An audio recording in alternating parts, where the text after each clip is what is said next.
Welcome, everyone. Today we're starting a new series through the grace of God to learn in this RTD series. It's been a while since I was here in the RTD series.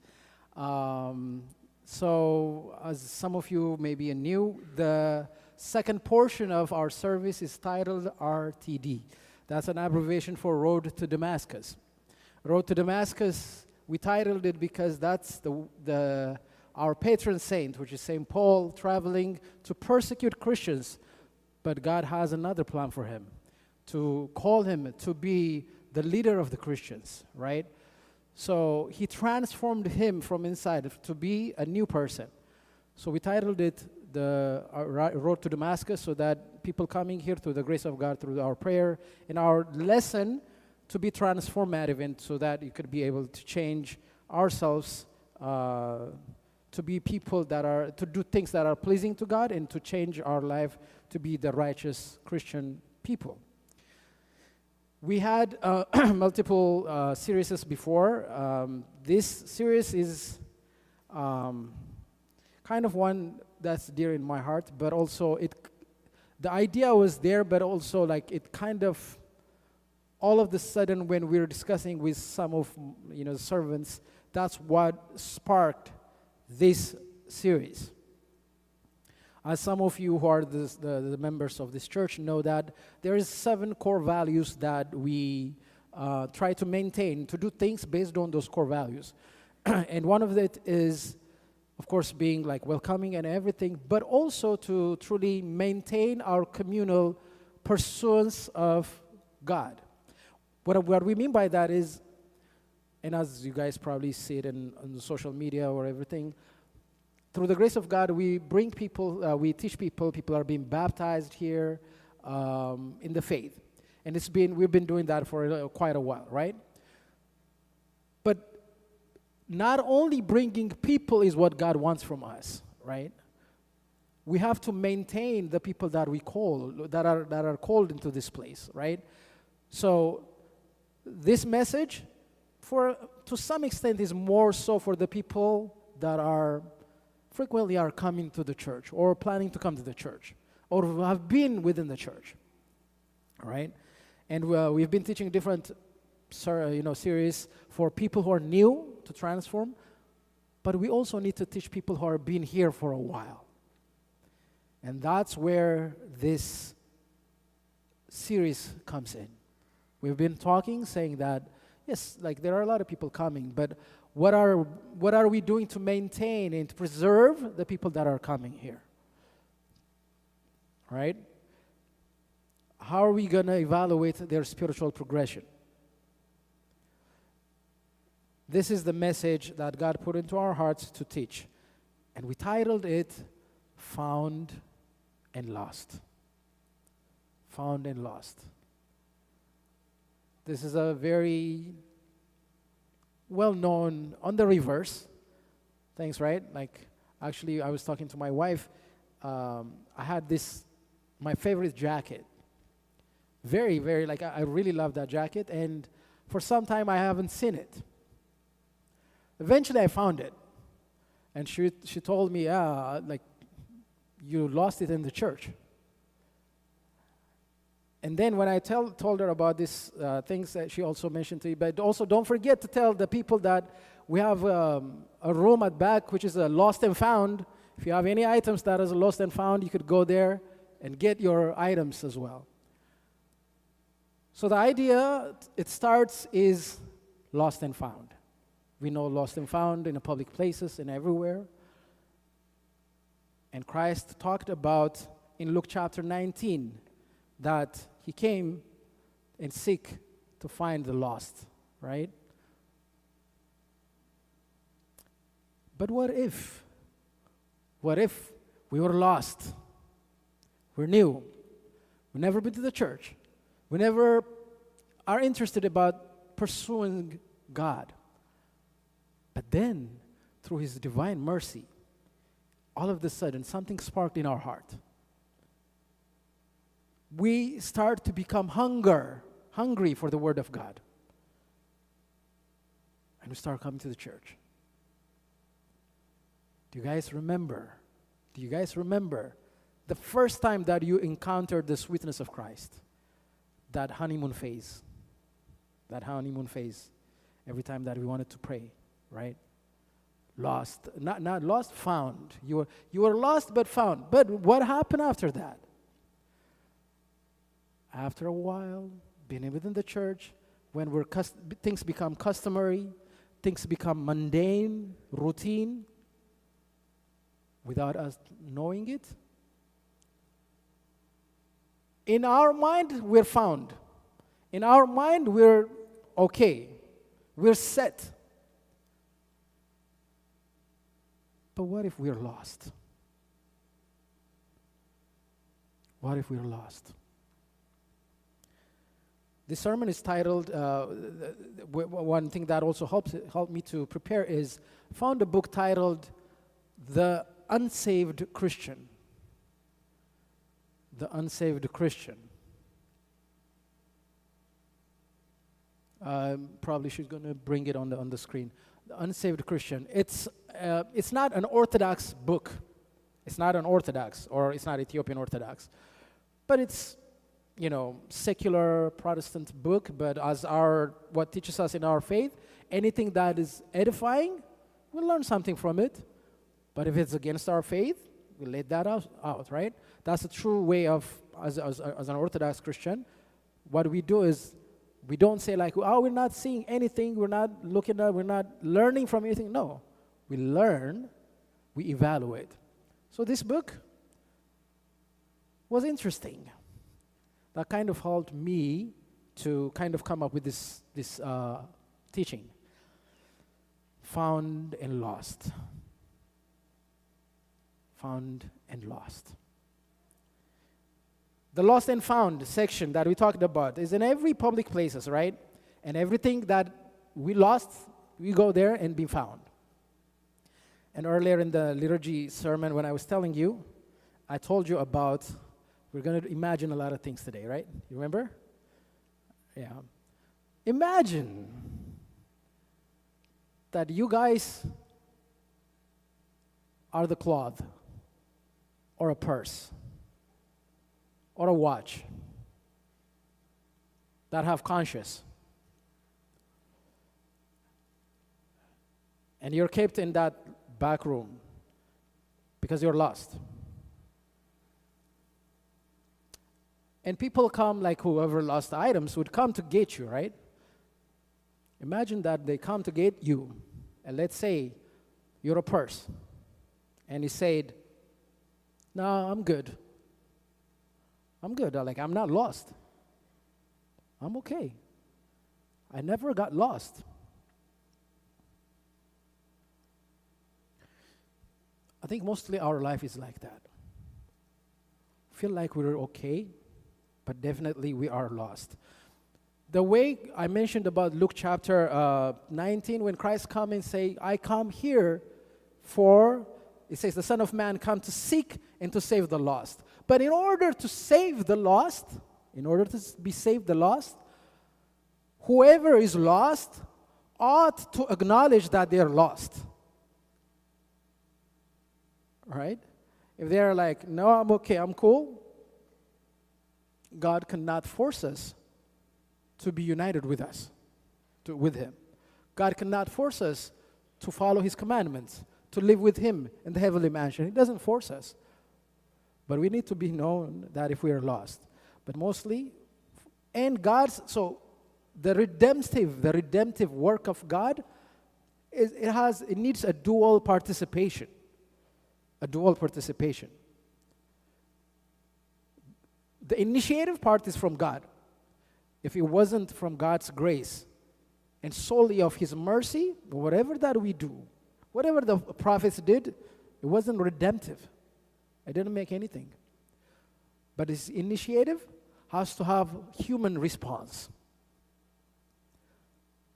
That's where we come. Unless we know that we are lost, and we are all said that we are found, it is hard. And imagine if Christ would come here in the church. Same way as we see him in the Good Shepherd. And we're worshiping him and say, no, I came here within the church, in his altar. I came here to find the lost sheep. To find the lost sheep. How many of us regard ourselves that we're lost? Once upon a time, as I mentioned, in that honeymoon phase, we were zealous. We can't wait until the prayer time comes. We can't wait until to read. I remember in my personal experience, right? I was so looking to everyone, it doesn't matter a kid, an older person, to seek something edifying from them. Regarding myself lesser of all. Lesser of all. When someone teaches like, wow, this is amazing. Just a normal person within the church. I can't wait to go home. I remember reading the Desert Fathers books. Like until 3 a.m. in the morning, sitting down. And if my grandma was here, she could attest to that. Like getting up 3 a.m. in the morning and prostrating 41 times. More than that. Every day.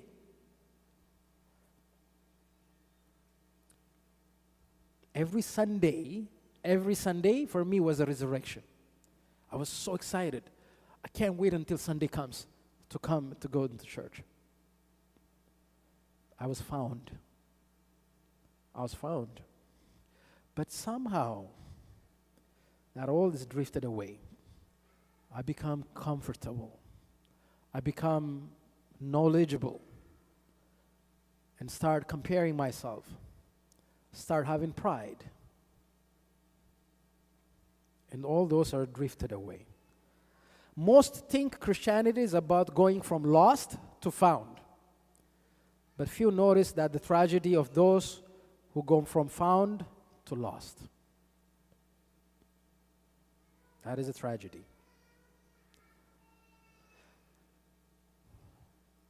But after we're found, after we're in the church, when we become stagnant, when we become all of like complacent, we are lost after we are found because of self-righteousness. Now we feel a sense of superiority with other people. We become having that rigid legalism, the do's and the don'ts. Right? As long as we are the inside, we start to do things, try to do the bare minimum. The bare minimum.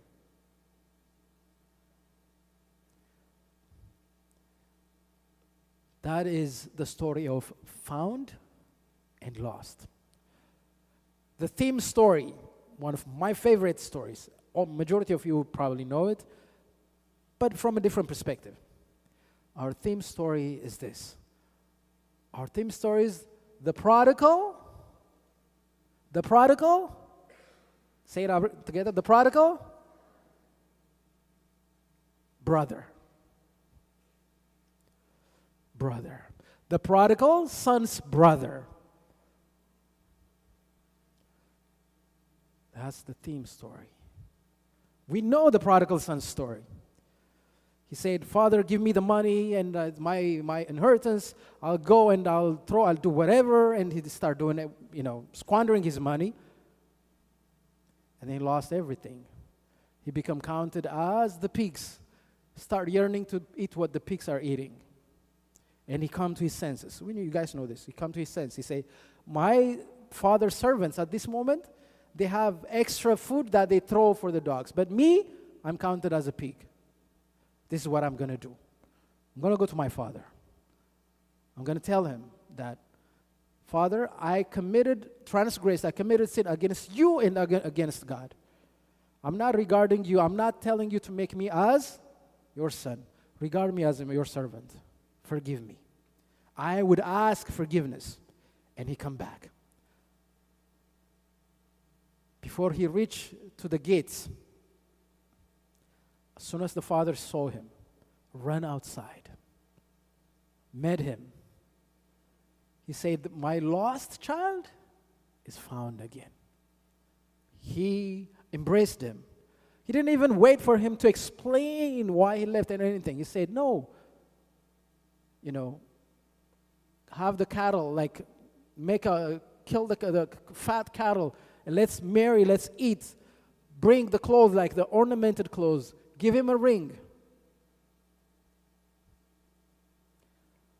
All that. But the story continues after that. Right? It says, now his older son, who was in the field, the prodigal son's brother. And as he came and drew near to the house, he heard music and dancing. So he called one of the servants and asked, what is this thing meant?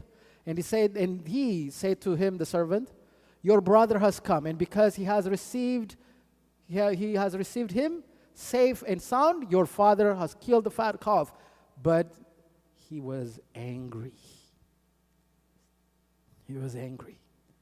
He was indignant and would not go in. He said, I'm not going to go in. I'm not going to go in. Therefore, his father come out and begged him and reasoned with him. And he said, look, this is very important. That's why I draw a line. Said to his father, look, this many years, what did he say? I have been serving you. I never transgressed your commandments. I never did anything. I. And you never even give me one goat to marry with my brother. See, one of the points is the danger of familiarity without intimacy. Without intimacy. The prodigal son brother, the elder brother, is found. He is in the house of his father. But he's lost. I think majority of us are in this category. We need to really, examine ourselves. There are so many people who are indignant when new people come to the church. In whatever way. How come?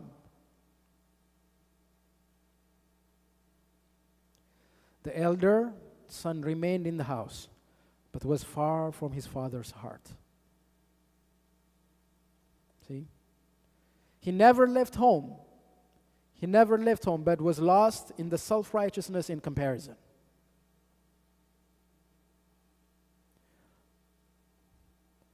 That was the problem of the elder brother. Now, I tried to really reflect on the mental state or the wrong mental state of the elder brother. The elder brother, as I mentioned earlier, majority of things he focused is I. But not only that. Why was he doing all serving the command? He said, I always kept your commandments. I was serving you. Why was he doing that in the first place? Why was he doing that? Reflect on it. Why was he doing that? Was it truly to please his father? If that's the case, his brothers return. If it pleases his father, that it's accomplished. The goal is to please his father, right? But that wasn't the case. It's self-righteousness. The older brothers, the elder son, overlooked what would make the father happy and focuses on what makes him happy.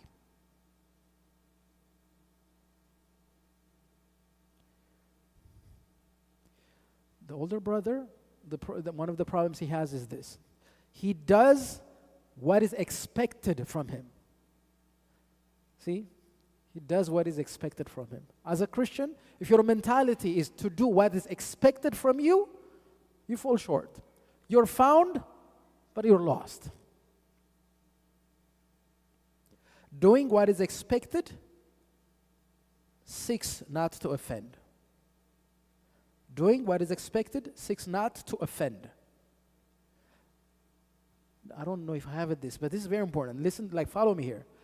Doing what is expected, are you hearing me? Seeks not to offend. Majority of us, we refrain from sin so that we don't offend God. We're trying like, oh, I don't want to offend God. And because of that, we do what's expected. But doing more than expected seeks to delight the other party. What is expected? Like we know the human mindset. We know, you know this in the workplace or in the world. We want to get away doing something bare minimum, right? To achieve as much as without doing bare minimum. And we bring that mentality into Christianity.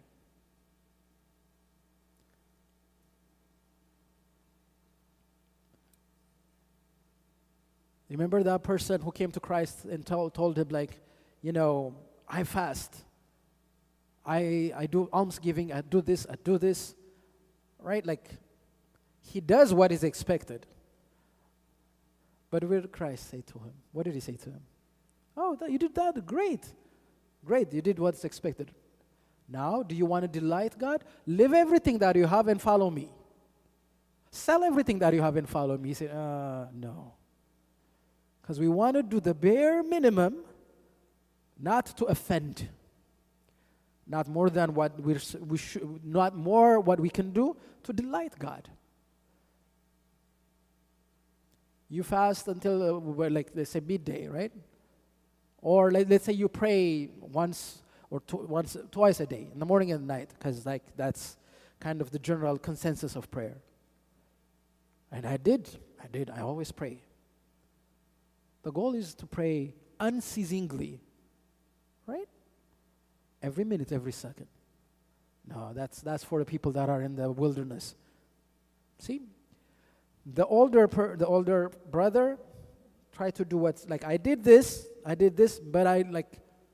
you are the Father's house. Everything what He has is yours, but your mentality is lost.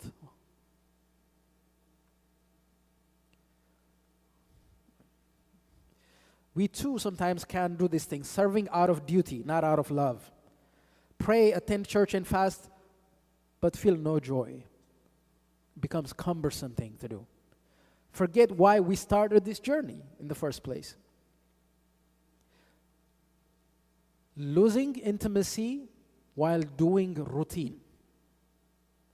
While gaining routine. Now that's the theme story. And every week, remember this story. We start from this story. But what is our theme verse? Our theme verse is Matthew chapter 7, verse 20 to 23. It says, therefore, by these fruits you will know them. Not everyone who says, Lord, Lord, shall enter the kingdom of heaven. And he says, many say at that time, Lord, have we not...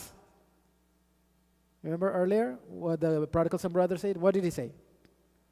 The focus was on us. These people, the focus was on them. Have we not cast out demons? Have we not prophesied by your name? Have we? It's not you. It's not because of you. It's not you're the one who's magnified. It's through the grace of you that I'm here. Have we not do that? Like, I've done that. Lord, you don't remember me? The focus is on me. The prodigal son brother, the focus is on himself. These are the people that are lost. They feel like they're found. The people that are casting out demons, if you cast out demons, that means like you're in, like God is with you. But not so much so. Have we not prophesied in your name, cast out demons in your name? But I say, I never knew you. I never knew you. It's not I don't know your name. It's not I don't know He knows everything. But things that you're doing is not according to my will.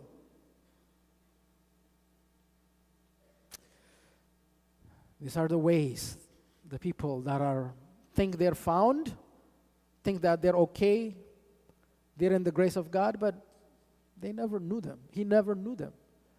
And I pray that we're not stagnant, complacent, to the point of doing the bare minimum, to the point of doing what's only expected, and finally when we're called, say like, I never knew you.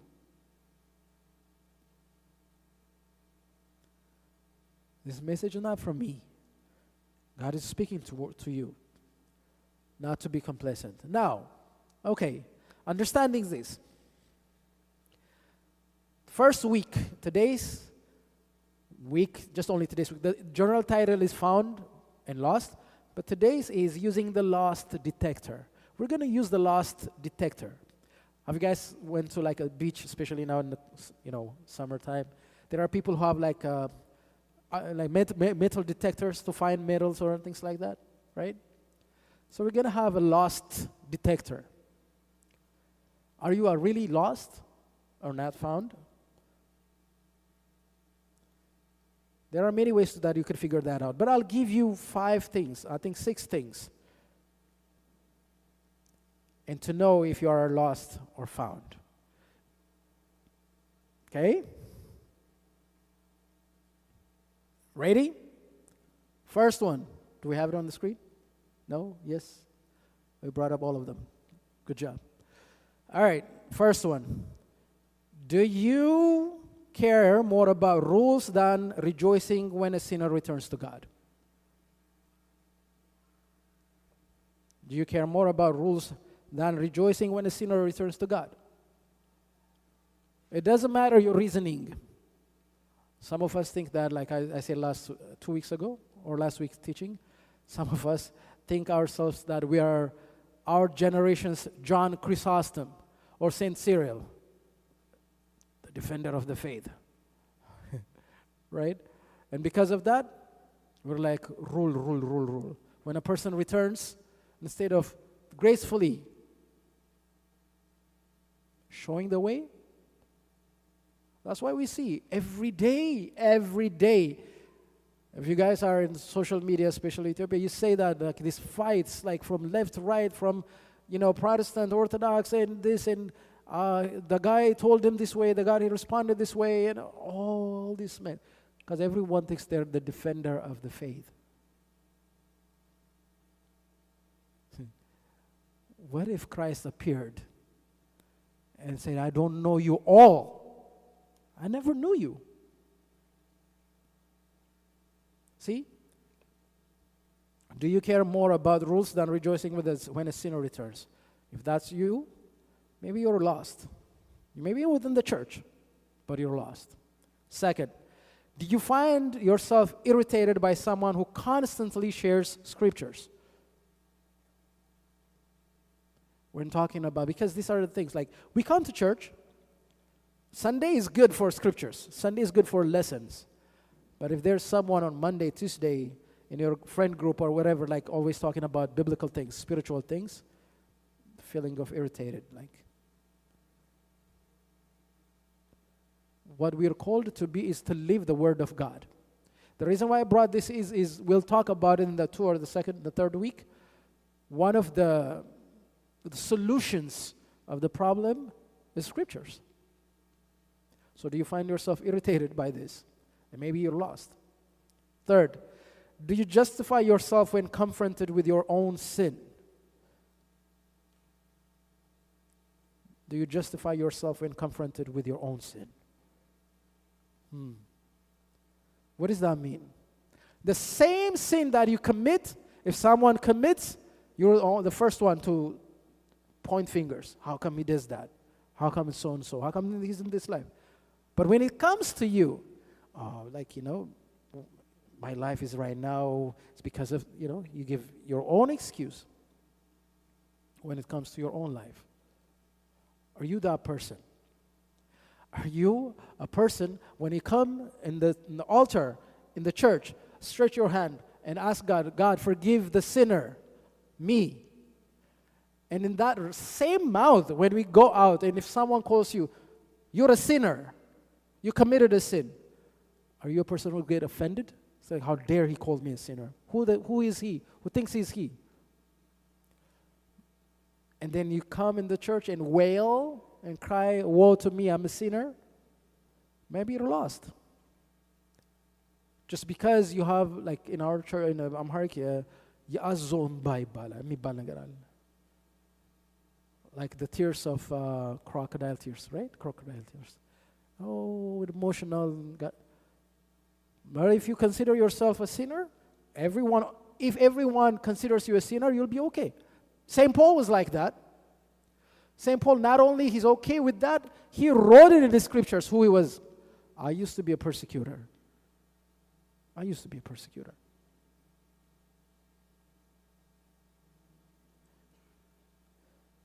Do you justify yourself when confronted with your own sin? And then we go a little deeper here. We're going to go a little deeper for our congregation, for our background. Does pride comes to your head or responsibility when you think of Ethiopian Orthodox Church? Does pride come to your mind or responsibility? Way Orthodox yaderragኝ.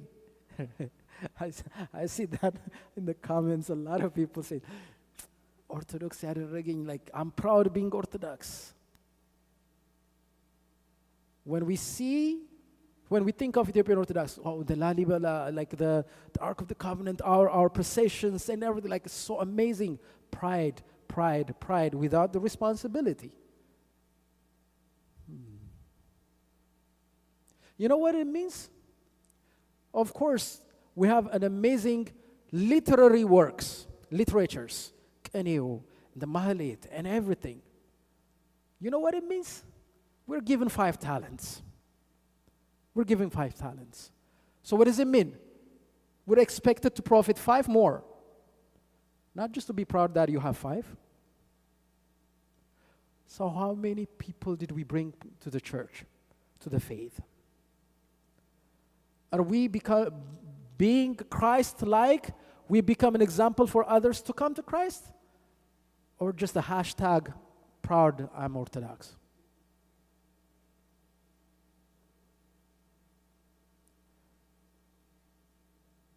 Definitely, if you're that, you're lost. You're lost. Title does not guarantee of your inheriting the kingdom of God. If you're Orthodox, live as a person who lives orthodoxy. Like our forefathers, John Chrysostom, the same Cyril, all of the fathers that we know. Let alone, those are like, let's say, if we focus on Ethiopian Orthodox, live as Saint Takla Haymanut, who went so way down south to preach the gospel, to the point that he becomes sick. Or are we just proud Orthodox? If you're that, you're lost. And the ought needs to be found. 5. This is especially the servants, traditional servants. Do you like nigs more than typical Sundays? Do you like nigs more than typical Sundays? Every time when nigs comes, like a celebration, I gotta go there. When no celebration is there and when just a Sunday. And it's unfortunate. Right now, we become celebratory Christians.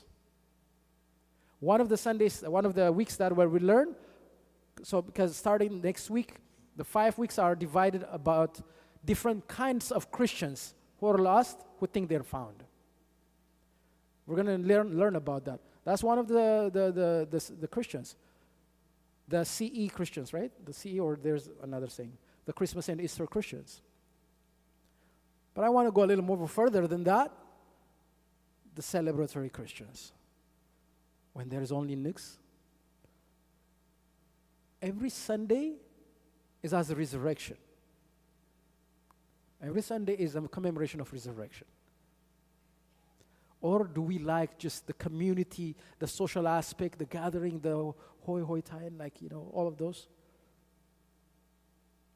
Or are we coming every Sunday to see the actual crucifixion of Christ on the altar and to partake in that? Maybe you're lost. Lastly, do you focus on God's gift or on God Himself as a gift? You focus on God's gift, your prayer, your relationship, or anything. Or God Himself. If I have Him, I don't care about anything. So these are the detectors. Examine yourself with this and find if you're lost or found. But again, trying to conclude. In order to be found, first, as I mentioned, we need to consider that we are lost. We need to consider that we are lost as those who are in the world. As those who are in the world. What does that mean? That means not focusing on excuses or not focusing on in the word, in our hardcore, the matafat, like to cancel out sins with righteousness. To cancel out sins with righteousness, right?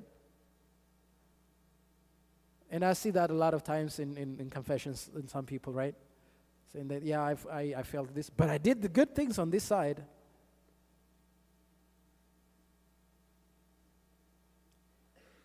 Yeah, I fall short of this, but on this side I've done good. There is no such thing like that.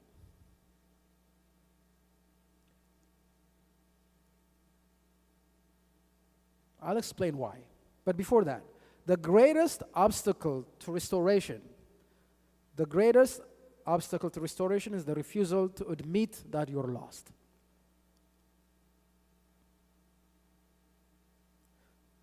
True confession is saying that I committed this sin. Same way in the original prodigal son, saying that I deserve to be a servant. I deserve any punishment, Lord. Not canceling out, oh, but I did good here. See? Why? In order to understand that, we need to understand what sin means. What does sin mean? And I always tell, I probably mentioned this one before, the Greek root word for sin is called hamartia, right? That's what it means. When we read in the epistle of St. Paul to Romans, chapter 3, it says, "For all have sinned and fall short from the glory of God." And the word he used, sinned, is hamartisan. The root word, hamartia, is what it means, sin. But what is the definition of that? We give the title sin. But the definition is, hamartia comes from a verb, hamartano, which originally means to miss the mark. To miss the mark. Same way as like using an arrow or a dart or whatever, like missing the mark, that is sin. So what it tells you is you can't cancel out your good deeds with your sin. The person that is outside, the people that are lost, and you, if you're living and detected in all what I mentioned, if you're that person, you both are lost. At least, no. Sin is away from God. You missed the mark. The other definition, actually, what I really like, it says is the core sense is missing the intended purpose or standard. Missing the intended purpose. So what does it mean? What does it mean? You know what sin does? What sin does in our life is strays away for the purpose that God set out for us in our life. Of course, we'll return back through repentance, through confession and everything. We'll return back. But after missing so much in your life, when you return back, you see how much you could have accomplished and set out your course journey into the purpose that God intended for your life. So sin is what makes us to stray away from the purpose.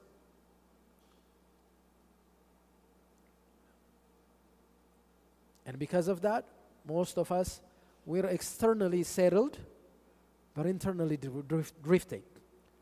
We may are good in our career or school,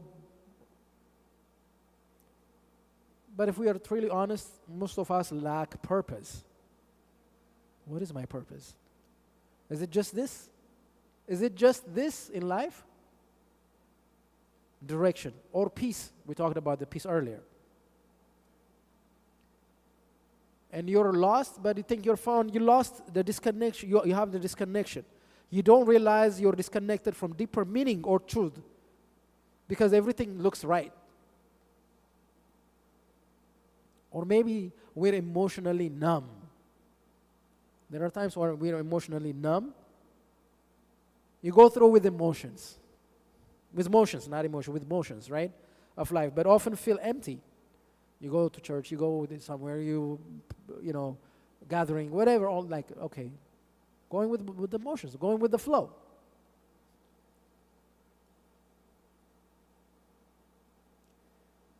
And maybe you over-identify yourself and your role. You over-identify on yourself, saying what? You define yourself by what you do, not by what you are. So all these things is examples of like you missed your purpose in life. I'm going to bring one imagined question and then we'll conclude. All right? Imagine the angel of the Lord, one of the archangels, would appear to you with their glorious, manifestation, and tell you, so and so, you are guaranteed to inherit the kingdom of heaven. You're guaranteed. I assure you, I gave you the pass. You're in this world, but I give you the pass. You're going to go into the kingdom of heaven. But of course, you have to live a little bit in this world. Stay in this world a little bit. But I guarantee you, here's the blood of Christ. You're going to go into the kingdom of heaven. Same way we read the thief. What is our approach? What do we do? What do we do? See, this is very important. This is like a very deep truth that you would ask yourself. What would you do? Would you say like, I have the blood of Christ, I'm okay, so let me squander my life? Let me do like the party, the clubbing, whatever the world offers, because I'm guaranteed. If a person does that, would you regard him as a responsible person?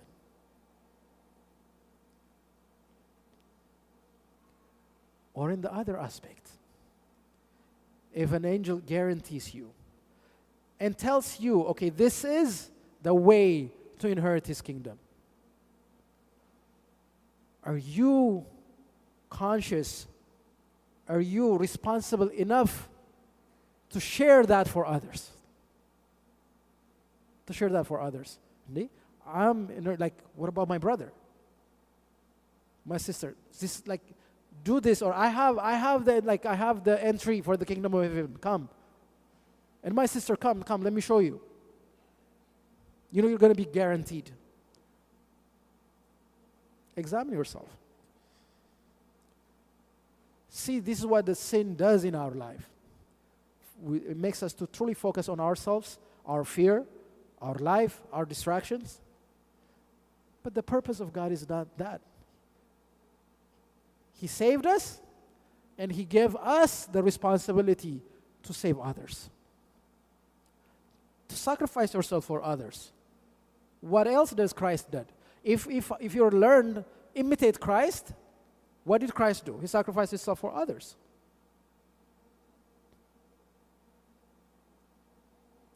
there is a story of one of the saints, the righteous saints in the desert. His name is Abba Popitanimus or something like that, like it's a long name.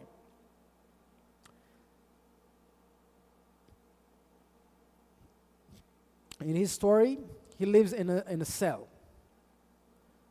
But he was extremely sick. Extremely sick to the point that his body used to swell,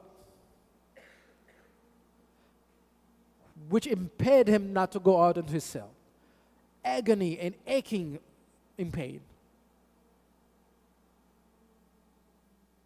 But people would come, and through his prayer, people would get healed. People would come, and he would touch them, and they would get healed. The blind, the deaf, all kind of sickness.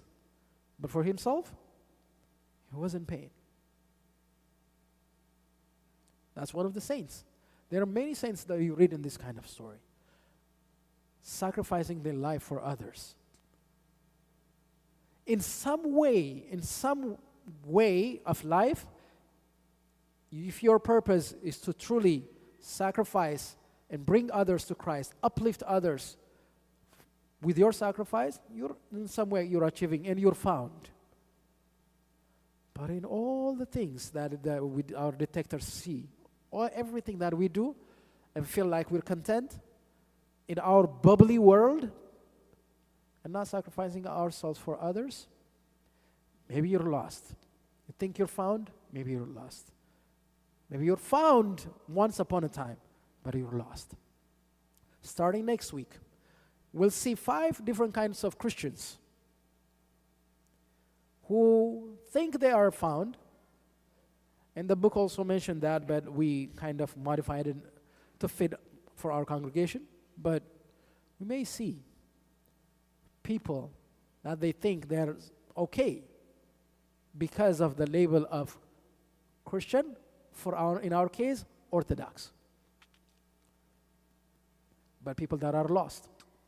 We'll mention about them and how they could be able to come closer to God and truly stay found in the things that what they do to truly please their Heavenly Father. May God give us grace and wisdom if we are lost to be truly found.